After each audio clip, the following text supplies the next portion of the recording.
Hello दोस्तों, कैसे हैं आप सब। हमारी कहानियां देखने के लिए हमारे चैनल को सब्सक्राइब कीजिए और हाँ, बेल आइकॉन पर क्लिक करना मत भूलिएगा।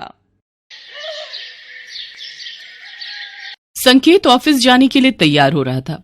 वो आईने के सामने खड़ा अपने बालों में कंघी कर रहा था। उसकी पत्नी दीक्षा किचन में गर्मा गर्म पराठे बना रही थी। तभी दीक्षा का मोबाइल फोन जो उसके बिस्तर पर रखा हुआ था वो बज उठा। संकेत ने फोन देखा तो उस पर डिंपल कॉलिंग लिखा आ रहा था। उसने गंदा सा मुंह बनाया। तभी दीक्षा की आवाज किचन से आई, संकेत मेरा फोन बज रहा है। अरे देखो तो किसका है। डिंपल का है। तो उठाओ ना, देखो तो क्या बोल रही है। लेकिन संकेत ने डिंपल का कॉल पिक नहीं किया। इस बीच कॉल डिस्कनेक्ट हो गया। तभी एक बार फिर से डिंपल का कॉल आने लगा। संकेत ने मोबाइल उठाया और उसे लेकर दीक्षा के पास गया। लो, तुम ही बात कर लो ना। तुम भी संकेत, हद करते हो। डिंपल तुम्हारी साली है, तुम उससे ऐसे बिदकते हो जैसे कि वो तुम्हें खा जाएगी। ये कहकर दीक्षा ने फोन उठाया। उसके फोन उठाते ही, ओए कहाँ थी तू? इतनी देर से फोन क्यों उठाया? सुबह सुबह ही जीजा जी से रोमांस कर रही थी क्या? अरे यार, शादी के बाद सुबह सुबह रोमांस पति के साथ नहीं, किचन में पराठों के साथ होता है। पराठे बना रही हो तुम्हारे जीजा जी के लिए। ऑफिस का समय हो रहा है ना। सही है। सुन, मैं 3 महीने के लिए बैंगलोर आ रही हूँ, ऑफिस की ट्रेनिंग है। सच? सुबह सुबह तो तुमने मस्त खुशखबरी दी है। आजा, बहुत दिन हुए तुमसे मिले हुए। यहां मिलकर तीनों खूब मस्ती करेंगे। डिंपल दीक्षा की मौसेरी बहन थी। दोनों बहनें कम दोस्त ज्यादा थीं। दीक्षा ने डिंपल के आने की बात खुशी खुशी संकेत को बताई तो उसका मुंह उतर गया। कब आ रही है वो? परसों की फ्लाइट है उसकी। परसों? इतनी जल्दी? कितने दिनों का प्लान है? संकेत ने ये बात ऐसे कही जिसे सुनकर दीक्षा ने उससे कहा, क्या बात है, डिंपल के आने की बात पर इतना ठंडा रिएक्शन? अरे जीजा जी लोग तो साली के आने पर खुश होते हैं, और एक तुम हो जिसके चेहरे का रंग उतर गया है। नहीं नहीं, ऐसा तो नहीं है। मेरा रंग क्यों उतरेगा? संकेत डिंपल के आने की बात सुनकर नर्वस हो गया था। जब वो कार ड्राइव करके अपने ऑफिस जा रहा था तो उसे डिंपल के साथ अपनी मुलाकात याद आ रही थी। 2 साल पहले की बात है। संकेत दूल्हे की ड्रेस में बहुत ही हैंडसम लग रहा था। वो स्टेज पर खड़ा था। वरमाला की तैयारी हो रही थी। तभी, वाह जीजा जी, आप तो बहुत ही हॉट लग रहे हैं। जी कर रहा है कि आपको हग कर लूं। डिंपल की बात सुनकर संकेत उसे घूरने लगा तो डिंपल ने हंसते हुए कहा, क्या बात है, ऐसे क्यों घूर रहे? कुछ करने का इरादा है क्या? संकेत अब भी डिंपल को घूर रहा था। तभी डिंपल जोर से खिलखिलाते हुए बोली, अरे जीजा जी, आप इतनी टेंशन क्यों ले रहे हैं? मैं कोई गैर नहीं, आपकी आधी घर वाली, I mean, साली हूँ। डिंपल नाम है मेरा। वरमाला के स्टेज पर यही थी डिंपल के साथ उसकी पहली मुलाकात। बहरहाल संकेत और दीक्षा की शादी हो गई। जब वो दीक्षा को विदा करके ले जाने लगा तो डिंपल उसके पास आई और उसके कानों में कहा, क्यों जीजा जी, रात को सोने तो दोगे ना दीक्षा को, या फिर पूरी रात? डिंपल की बात सुनकर संकेत झेप गया। उस मुलाकात ने संकेत के मन में डिंपल की एक अलग ही छवि बना दी।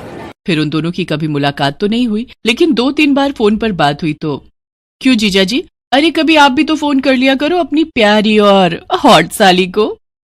जी करूंगा करूंगा। कब? रात को? पर रात को तो आप कुछ और कर रहे होंगे ना। फिर डिंपल खिलखिलाकर हंस दी।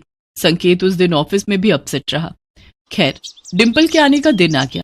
तुम भी चलती ना एयरपोर्ट डिंपल को लाने के लिए। अरे संकेत, देख नहीं रहे कितना काम पड़ा है घर पर। अगर तुम्हारे साथ आऊंगी तो खामखा बहुत देर हो जाएगी। तुम चले जाओ ना, मैं तब तक लंच तैयार करके रखूंगी। उदास मन से संकेत एयरपोर्ट गया। जब वो एयरपोर्ट पहुंचा तो डिंपल की फ्लाइट लैंड कर चुकी थी। वो एयरपोर्ट के बाहर काले रंग की मिनी स्कर्ट में खड़ी थी। जैसे ही संकेत वहां पहुंचा, उसने दौड़कर उसे गले से लगा लिया। संकेत का दिल जोरों से धड़कने लगा।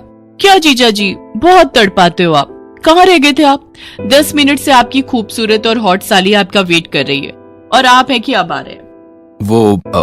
वो ट्रैफिक में फंस गया था। अरे कभी हमारी निगाहों के घेरे में भी फंसिए ना, निकलने का मन ही नहीं करेगा।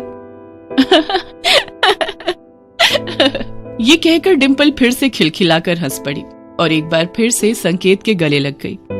संकेत चुपचाप खड़ा डिंपल को देखता रहा। क्यों जीजा जी, इसी तरह चिपके रहना है या घर भी चलना है? संकेत की आंखें शर्म से झुक गई। कुछ देर बाद डिम्पल और संकेत कार में बैठे घर की ओर जा रहे थे। थोड़ी देर बाद वो घर पहुंचे। घर पहुंचकर डिम्पल ने जैसे ही दीक्षा को देखा तो ओह माय डार्लिंग, कितनी खिल गई हो तुम। लगता है जीजा जी खूब प्यार करते हैं तुम्हें। तू भी कर ले शादी, तुझे भी तेरा पति खूब प्यार करेगा। क्या दीक्षा, तुम भी प्यार करने के लिए शादी की क्या जरूरत, क्यों जीजा जी?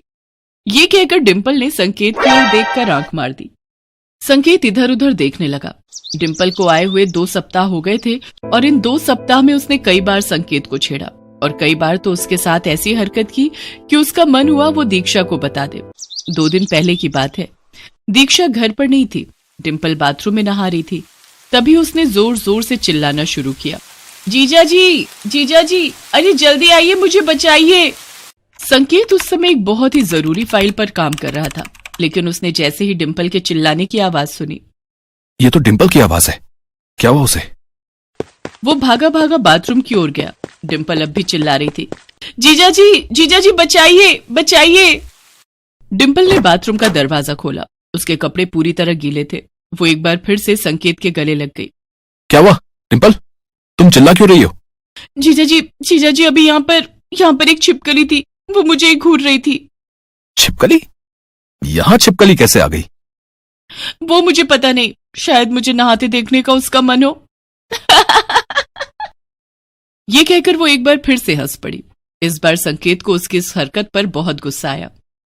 डिम्पल देखो, ये सब मुझे अच्छा नहीं लगता, प्लीज ये सब मत किया करो। अगर दीक्षा को पता लग गया तो वो मेरे बारे में क्या सोचेगी? दीक्षा को बोलेगा कौन? जीजा जी। डिम्पल ने यह कहकर एक बार फिर अपनी एक आंख मारी। संकेत वहां से चला गया, लेकिन डिम्पल की इन सब हरकतों के कारण संकेत अब बहुत डरा और टेंशन में रहने लगा। एक दिन जब दीक्षा ने उससे इसका कारण पूछा तो, दीक्षा, डिम्पल का बिहेवियर मुझे सही नहीं लगता है। वो कुछ अजीब सा मजाक किया करती है, मैं उनमें कंफर्टेबल फील नहीं करता। अरे संकेत, तुम भी ना। अरे वो साली है तुम्हारी, वो नहीं करेगी तुमसे मजाक तो फिर कौन करेगा? एक बात और, वो हमेशा से ऐसी ही है। उसकी बातों पर इस तरह टेंस हो जाओगे तो फिर हो गया। बात आई गई हो गई। संकेत भी दीक्षा की बातों को सुनकर चुप्पी लगा गया, लेकिन उस रात की घटना ने संकेत की चुप्पी तोड़ दी। असल में कुछ दिनों से दीक्षा की तबीयत ठीक नहीं चल रही थी। उस रात दीक्षा को दवा देकर संकेत गैलरी में टहल रहा था, क्योंकि उसे नींद नहीं आ रही थी। तभी डिम्पल वहां आ गई। क्या हुआ जीजा जी, नींद नहीं आ रही क्या? हाँ, थोड़ा सिर में दर्द है। अरे तो मुझे बोला क्यों नहीं? रुकिए, मैं अभी आपको बाम लगा देती हूँ। अरे नहीं, मुझे इसकी जरूरत नहीं है। लेकिन डिम्पल कहाँ मानने वाली थी। वो बाम की शीशी ले आई और संकेत को जबरदस्ती बिठाकर उसके सिर में बाम लगाने लगी। बाम लगाते लगाते वो संकेत के करीब भी आ रही थी और वो जानबूझकर अपनी गर्म सांसें संकेत के ऊपर छोड़ रही थी। संकेत को अनकंफर्टेबल लग रहा था, लेकिन वो वही हरकत किए जा रही थी, तो संकेत का गुस्सा फूट पड़ा।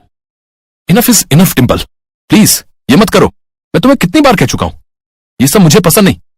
देखो, किसी भी रिश्ते की एक सीमा होती है, उसे मत लांघो। माना कि जीजा और साली के बीच मजाक का रिश्ता होता है, लेकिन मजाक का यह मतलब नहीं कि फीलिंग्स का ही मजाक बन जाए। मेरी वाइफ बीमार है, पिछले कई दिनों से मैं ठीक से सो नहीं पाया हूं। हर वक्त सोचता रहता हूं कि दीक्षा जल्दी से ठीक हो जाए, और तुम हो कि। संकेत ने इतनी जोर से ये सब कहा कि दीक्षा बाहर आ गई। अरे दीक्षा, तुम क्यों बाहर आ गई? आई एम सॉरी संकेत, तुमने मुझे पहले भी बोला था, लेकिन मैंने ही सीरियसली नहीं लिया। डिम्पल, संकेत सही कह रहे हैं, मजाक के रिश्ते की आड़ में कुछ भी करने की छूट नहीं दी जा सकती। आई एम सॉरी डिम्पल, लेकिन तुम हमें अकेला छोड़ दो और खुशी से रहने दो। हालांकि डिम्पल को भी अब अपनी गलती का एहसास हो गया था। उसने उन लोगों से माफी मांगी और अगले ही दिन वहां से चली गई। हेलो दोस्तों, कैसे हैं आप सब? हमारी कहानियां देखने के लिए हमारे चैनल को सब्सक्राइब कीजिए और हाँ, बेल आइकॉन पर क्लिक करना मत भूलिएगा।